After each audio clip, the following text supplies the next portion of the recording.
제주대학교 병원 발달장애 거점 행동발달증진센터의 문덕수입니다.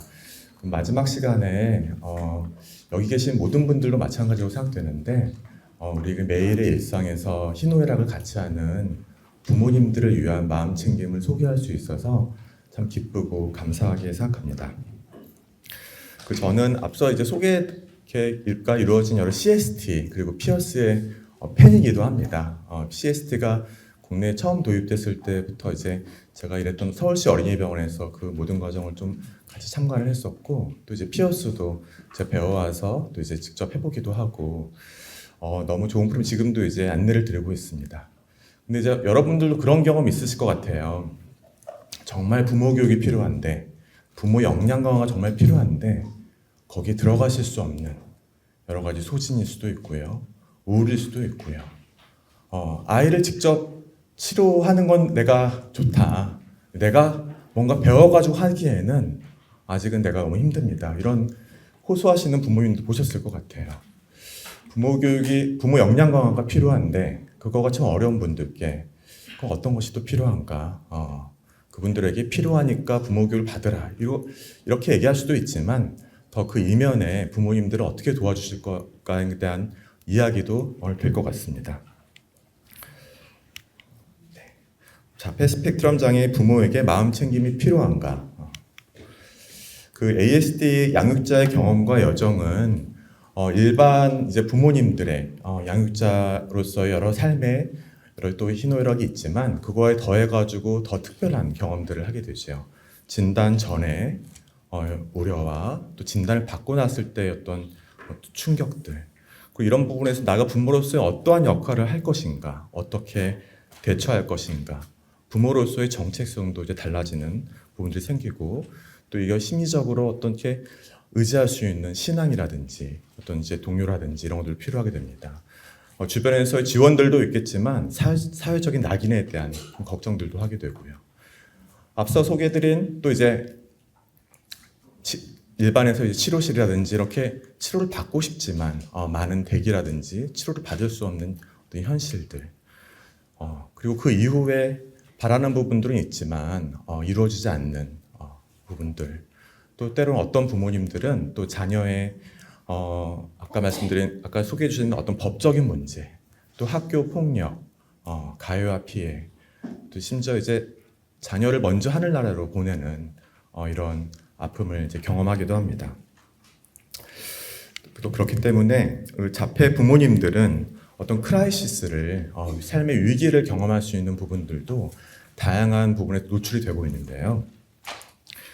여기 그림에서 보여준 것처럼 정말 다양한 왼쪽에 어떤 외적인 어떤 자원들의 부족, 그리고 오른쪽에서 삶의 여러 요구들, 그리고 위쪽에 어떤 주관적인 평가와 판단, 또 아래쪽에 어떤 개인적인 역량, 이런 부분들이 복합적으로 이제 부모님들에게 크라이시스를 일으킬 수가 있습니다.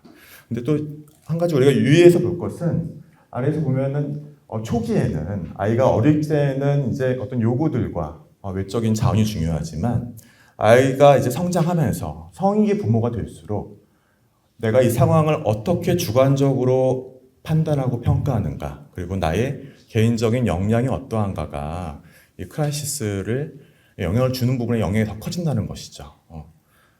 또 다시 생각해 보면은 아이들이 나이 들어 성인이 되어도 우리 삶이 여러 가지 수용과 다시 또 환상과 희망과 이런 것들을 이제 다시 좌절과 이런 것들이 반복되는 경험이기 때문에 이 크라이시스가 지속될 수 있고, 그리고 이런 것들을 우리가 어떻게 예방할 수 있는가에 대해서 우리는 내적인 자원에 대해서 한번 다시 생각을 해보게 됩니다. 네, 마인드풀니스에 대해서 좀 간단하게 표현할 수 있는 그림인데요. 앞서 말씀드린 여러 가지 요소들로 인해서 자폐인들의 부모님들은 항상 많은 생각들, 잠 못 이룰 때가 많습니다. 아침부터 아이를 등원시키는 그 순간부터 또 하교하고 하루의 루틴을 저녁 시간까지 이끌고 자기 전까지. 네. 이런 힘든 상황에서 이 마인드풀니스 인스트럭션이 들어가면은 강아지가 되는 게 목표는 아니고요. 그 셀프 레귤레이션, 어쩌면 이제 그 우리 발달장애 아동의 목표기도 하죠. 자기 조절력을 향상시키는 것이죠. 어떤 반출을 줄이고 적절한 대처 능력을 키우고요. 불안 그리고 어떤 분노를 줄이고 자기 인식을 늘리고요. 그리고 충동성을 줄이고 이런 부분들이 아이에게도 필요한데 부모에게도 또 필요한 것인가?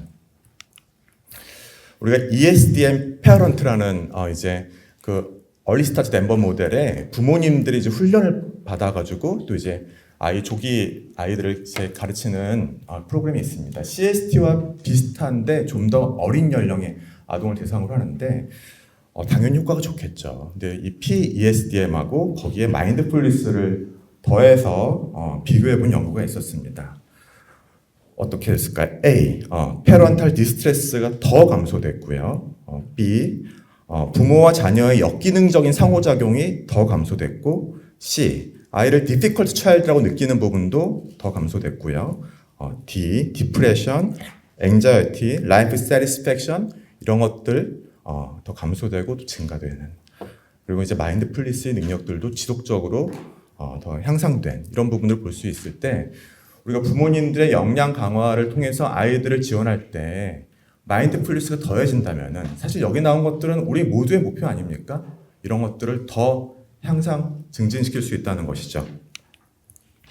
네덜란드의 마이마인드라는 프로그램이 있습니다. ASD 및 ADHD 아동들에 대해서 이제 부모와 자녀가 함께 훈련했을 때 이 연구는 ASD 아동과 부모에 대한 건데요. 인터널라이즈드 심텀, 내연화된 증상, 불안, 우울 같은 그리고 이스터널라이즈드 어떤 행동 문제적인 것들이 시간이 지날수록 좋아지고 1년 뒤에도 더 팔로우했을 때도 더 감소된 부분들을 보여줄 수가 있고 어텐션, 주의 집중 문제도 좋아진 부분을 볼 수가 있습니다. 오른쪽은 부모님의 마인드풀니스가 증가됐고요.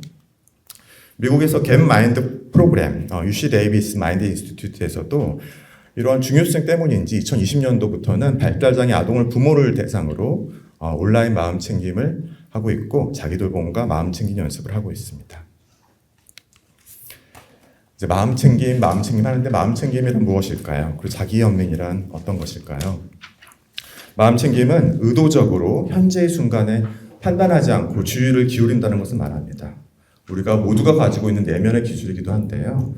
스트레스와 고통에 대해서 유연하게 반응을 할 수가 있게 합니다. 내가 지금 어떠한 상태인지를 아는 것, 여러 가지 환경 변화라든지 경험에 따라서 내 마음이 어떻게 변화되는지를 내가 알아차릴 수 있을 때, 또 나의 생각과 느낌, 감각을 포함해서요. 그럴 때 내가 더 개발한 나의 신체의 감각을 일깨우고 나를 더 안정시킬 수 있고 내 마음을 돌볼 수 있는 그런 공간과 방법들을 통해서 자기 조절을 할 수 있는 부분들을 우리 마음 챙김으로 설명드릴 수 있겠습니다. 그럼 자기 연민, 셀프 컴패션이란 어떤 것인가? 우리가 삶에서 경험하는 고통스러운 순간에 우리는 자기 비난을 하는 경우가 많습니다. 내가 이거밖에 못하다니 더 잘했어야 되는데. 근데 자기 비난에 빠져드는 것 대신에 너그럽게 스스로를 이해하고 돌보는 것을 말합니다. 나를 포함한 모든 대상에 대한 친절한 마음, 연민을 느끼고 이해하는 것을 말합니다. 고통 속에서 자신을 사랑하는 방법. 이거에 대해 세 가지 요소가 자기 비난을 했던 그런 상황에서 자기에게 친절을 베풀 수 있는가. 그리고 내가 고립되었다고 느끼는 것이 아니라 내가 겪는 이 고통이 보편적이라는 걸 인식하는 것. 그리고 고통이라는 것을 피하고자 하는 것이 인간의 어떤 본능이지만 이것을 내가 수용하면서 자각하는 것.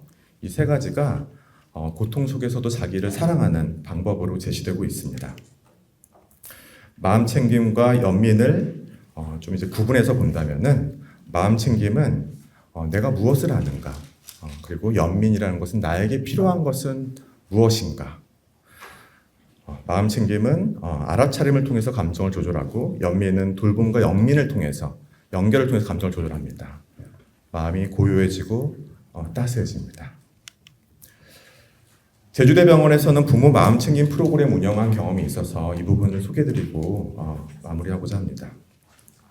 2024년도에 이제 부모님을 위한 온라인 마음 챙김 양육 프로그램을 진행을 하게 되었습니다. 평소 자폐 부모님들에 대한 연민의 마음을 가지고 계신 곽영숙 센터장님께서는 제주대 명예교수기도 하십니다. 그래서 저랑 늘 이런 부분에 대해서 상의를 하다가 참 2024년도는 저에게도 참 실행하기 힘든 해였습니다. 의료계 사태도 있었고요. 센터장님도 참 바쁘시고, 저도 이제 센터를 이제 운영하면서 여러 일들이 있었고, 강나래 교수님은 또 이제 연수를 가야 되는 막 상황에서 힘든 상황이지만, 더 힘들어지기 전에, 연민의 마음을 가지고 시작했던 순간이었던 것 같습니다. 이렇게 저희 좀 홍보를 좀 하면서 모집을 했고요. 부모님들께는 이 시간은 온전히 부모님을 위한 시간입니다. 그리고 아이의 행동을 어떤 교정하기 위한 것이 아니라 자기에 대해서 친절하고 좋은 친구가 되는 것을 우리가 연습을 하고 그리고 어떤 자신의 감정적인 반응을 인지하고 그리고 스스로를 수용하고 이런 부분들에 대해서 나누는 것을 이제 목적을 알려드렸어요. 근데 처음에는 이런 부분들을 되게 익숙해하지 않으셨어요. 늘 아이를 위한 것만 하시다가 나를 위한 것? 좀 당황해 하시기도 하고 처음에 들어왔을 때 이런 건지 몰랐다 이런 얘기도 좀 많이 하셨어요.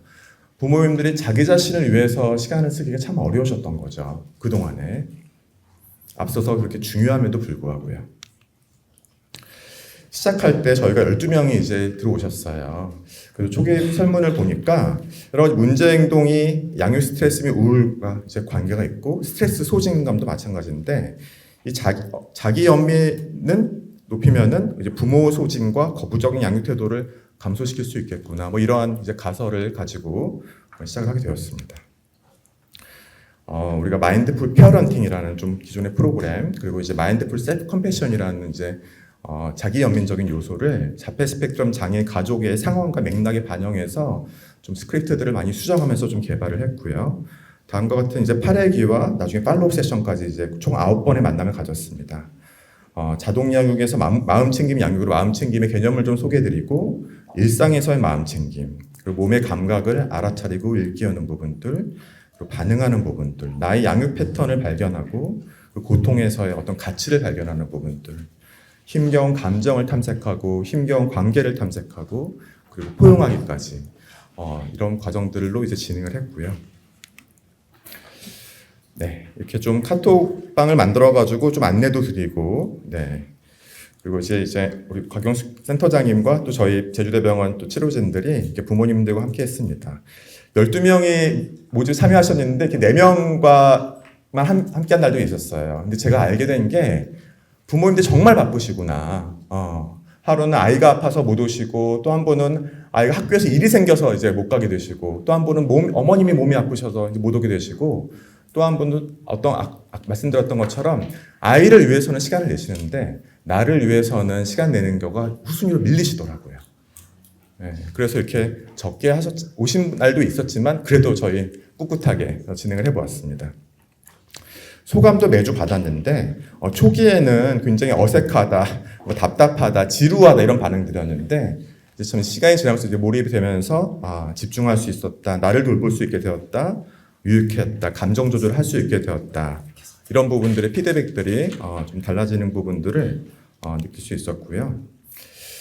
이건 일상생활에서 마음 챙김 예시 하나만 제가 잠깐 말씀드리면은 이제 아이를 학교에 내려줬는데 그때 내 학부모의 아이가 막 달려가면서 막 엄마가 뒤쫓아가는 거를 이제 목격합니다. 그 엄마가 나에게 와가지고 오늘 있었던 일을 얘기해 주는 거예요. 막 아침에 계란이 안 익었다고 거부하더니 셔츠 똑같은 거 입어야 되는데 안 말랐다고 막 난리를 치더니 신발도 막 내가 이성을 잃게 된 이런 얘기를 합니다. 이 부분은 이제 제가 진료실에서 만났던 부분들의 부모님들의 이야기를 들으면 좀 각색했던 부분이에요. 근데 이제 이거를 이제 부모님들이 이제 들으시더니 어떤 느낌이셨습니까? 했을 때 눈물도 흘리시고 또 댓글로 오늘 아침에 제가 겪은 일하고 똑같네요. 그 상황에서 이제 친구의 상황을 보면서 어떠한 마음이 들었는지 그에게 어떠한 이야기를 해주고 싶은지 이런 걸 물어봅니다. 그럴 때 이제 친구에 대한 위로와 공감, 힘들었겠다. 근데 이렇게 반응을 하시면서 동시에 자기 자신에게는 그렇지 못했다는 걸 또 발견하게 되시죠. 자기 탓을 하고 아이에게 화를 내고. 그래서 우리가 이제 친구에게 할 수 있듯이 자기 자신에게도 그런 말을 할 수 있는지 이런 이제 세션들을 좀 가지기도 했고요. 이제 각 회기마다 이제 이러한 것들을 4-5개 정도 저희가 이제 진행을 했었습니다. 마무리할 때는 이제 부모님들 이런 글들도 좀 올려주셨어요. 그 두 번째 가운데 분 같은 경우는 아이가 이렇게 힘들 때마다 너무 이렇게 분노를 많이 표현하셨는데 좀 감정 조절을 배우게 됐다. 맨 오른쪽에 써주신 분은 그 아이가 문제도 너무 심하고 또 이제 형제자매 간 스트레스 너무 많아가지고 세상에 못 나오셨던 분이셨어요. 집에서만 좀 치과하시고 이제 마음챙김 프로그램에도 참여하시고 이렇게 세상에 나갈 용기를 주셔서 감사하다. 지금은 굉장히 많은 활동을 하고 계십니다. 이거는 이제 프로그램뿐 아니고 저희 입원했던 친구 한 명 소개해드리고 싶어요. 응급실에 폭력적인 행동으로 일주일에 2-3번씩 왔던 친구입니다. 그래서 이 몇 주당 반복돼가지고 입원을 하자고 했습니다. 근데 이제 공격적인 문제를 위주로 왔는데 보니까 이 친구는 불안이 확 올라갈 때 공격으로 표현하는 아이였어요. 그래서 입원하는 도중에 아이와 어머니에게 좀 마음챙김, 내가 상태가 지금 어떤 상태이고 내가 불안이 어떻고 그리고 이럴 때 어떻게 대처할 것인지. 왼쪽 부분은 이 대처 방법을 썼지만 제가 오늘 소개드린 부분이 오른쪽입니다. 어머님께서 아이의 상태를 달력에 표기하기 시작하셨어요. 파란색을 우울, 빨간색을 분노, 초록색을 좀 안정된 상태로 체크를 하시더라고요. 제가 그 당사자분과 어머님이 동의를 받고 제가 오늘 슬라이드를 가져왔습니다. 근데 이제 이렇게 체크를 해보시더니 9월 달에 어머님이 큰 깨달음을 얻으셨어요. 그동안 아이의 문제 행동에 집중을 했었는데 아이의 문제 행동이 일어나는 날은 항상 내가 불안한 날이더라. 내가 불안했을 때 내 눈빛과 나의 말투가 달라지고 그것이 아이를 또 자극하고 서로의 긴장이 점점 고조되면서 아이가 폭발하더라는 것을 알게 되셨어요. 9월 달에 이제 밑에 그걸 쓰셨던 거죠. 11월 달 보시면은 어머님께서 자신의 불안을 조절하려고 하시니까 아이의 문제 행동이 이제 줄어듭니다. 2월 달에는 모두 초록색으로 변하셨어요. 물론 이제 약물 치료도 하고 뭐 다른 것들도 했지만 이 아이가 부모가 이렇게 그동안에 그런 일주일에 몇 번씩 응급실에 왔던 부모가 달라진 부분들에서는 어머님이 자신의 마음 챙김을 통해서 자신의 정서와 아이의 정서를 같이 조절했기 때문인 거죠. 3월달 달력도 있습니다. 3월달에는 첫째 주에 빨간색이 하나 있었어요. 근데 예전 같으면 이런 게 있었으면은 어머님이 또 아이의 문제 행동에 어떻게 보면 좀 강박적으로 판단하시면서 걱정하시면서 또 이제 다음 주도 있었을 거예요. 하지만 그때 한 주였어요. 완벽한 주가 아니어도 내가 잘하고 있음을 알고 있기 때문에 여유 있게 대처하실 수 있었던 거고 유지될 수 있었던 거죠. 그 제주 발달장애인 거점병원에서 저희가 에이스텝이라는 이제 모바일 앱을 이제 만들어서 4월 중에 이제 소개해드릴 예정인데 이 에이스텝이라는 제목에서도 저희가 좀 마음챙김적인 요소를 넣으려고 했습니다. 그 매 순간 지금 실천할 수 있는 한 걸음, 그리고 그 한 걸음의 의미를 우리가 알아차렸을 때 그걸 실천할 수 있는 내디딜 수가 있고, 그리고 우리가 잠자리에 들었을 때 내일에 대한 불안과 걱정으로 잠자리에 드는 것이 아니라 오늘 한 걸음의 의미를 내가 내딛었음을 알아차리고 만족스러운 마음으로 잠자리에 들 수 있는 것을 좀 바라면서 좀 이런 제목을 줬는데요. 사실 이 모바일 앱에서는 여러 가지 오늘 앞서 했던 여러 강사님들의 좋은 강연들을 볼 수 있게 연결해드리는 프로그램이지만 그 시작은 마음 챙김으로 시작할 수 있게 첫 화면을 이제 구성을 했습니다. 여기처럼 랜덤하게 나옵니다. 왜냐하면은 내가 뭔가 배우거나 실천하기 위해서 가장 그 첫 시작은 마음 챙김이라는 것이 이제 함께 도와주신 한국자폐학회와 그리고 이제 또 대한소아청소년정신학회 여러 개발진과 이제 자문위원단 조언이 있었어요. 그래서 이런 부분을 좀 반영하고자 했었고요. 오늘 이제 주요 내용들을 좀 요약했을 때 이 세 가지 부분들, 고통에 대한 수용적 자각, 그리고 보편성과 연결감, 자기 친절을 유지할 수 있을 때 아이를 더 잘 도울 수가 있죠. 여기 있는 문구들은 제가 좀 작성했지만 한 가지는 어머님이 직접 말씀해 주셔서 제가 받아 적었어요. 제가 아까 치과하고 굉장히 힘든 시간을 보냈던 어머님이 있었잖아요. 이제 마음챙김 프로그램을 끝내고 여전히 아이는 문제 행동이 심하고 힘들었어요. 진료실에 왔을 때 어머님 어떻게 좀 요새는 좀 어떠십니까? 마음챙김은 좀 하실 수 있으십니까? 했더니 어머님이 저한테 해주신 말씀이 왼쪽에 있는 거에서 맨 아래입니다. 힘들 때가 여전히 있습니다. 근데 제가 그럴 때 지금 내가 경험하는 것이 시련이자 고통이구나. 그럼에도 나는 잘하고 있어 라는 말을 스스로에게 해줘요. 여전히 고통스럽고 여전히 시련이지만 또 잘하고 계신 것도 사실이죠. 근데 어머니 내가 스스로에게 이런 말 하고 나면은 정말 웬일인지 좀 시원해지고요. 차분해지고 아이를 더 잘 돌볼 수 있게 됩니다. 라는 말씀을 주셨습니다. 자폐스펙트럼적인 부모의 마음 챙김에서 이제 부모로서의 나를 돌보는 것들, 나를 따스하게 위로하고 자신의 친절을 잃지 않고 유연하고 균형점을 회복하면서 충분히 좋은 부모로서의 여정을 함께할 때 이제 아이와도 내 눈앞에 아이와 함께하면서 그 부모 내면의 감정과 경험을 인식하면서 아이에게 조율할 수 있고 그리고 더 의미 있는 사회적 관계를 아이와 함께 경험할 수 있을 거라고 생각합니다. 제가 요새 보고 있는 드라마인데요. 폭삭 속았수다. 제 제주어 요새도 배우는 것 같아요. 정말 수고 많으셨습니다. 라는 이제 뜻인데요. 살다 보면은, 그리고 저도 진료하다 보면은, 이렇게 마음 챙김을 강의하는 사람에도 불구하고 마음 털림의 시간을 많이 경험합니다. 하루가 마음 털렸을 때, 저는 이제 자기 전에 요새 이렇게 저에게 스스로 말합니다. 폭삭 속았수다. 여기 계신 여러분들께서도 그 자폐인들을 돕기 위해서 정말 헌신하고 애쓰고 계신 선생님들께도 폭삭 속았수다라는 말씀 드리고 싶고요. 마음 챙김에서 가장 어려운 거는 이걸 실제로 하는 게 아니라 이거를 하는 거를 기억하는 거라고 합니다. 마음 챙김이 필요할 때 마음 챙김을 어떻게 기억하실 것인가? 키워드가 필요한데요. 저는 이제 아침에 나갈 때는 A 스텝, 그리고 잠잘 때는 폭삭 속았수다를 요즘 해보고 있습니다. 마음 챙김과 연민이 아이와 함께하는 여러분들의 여정에 작은 쉼표와 따뜻한 힘이 되기를 진심으로 바랍니다. 감사합니다.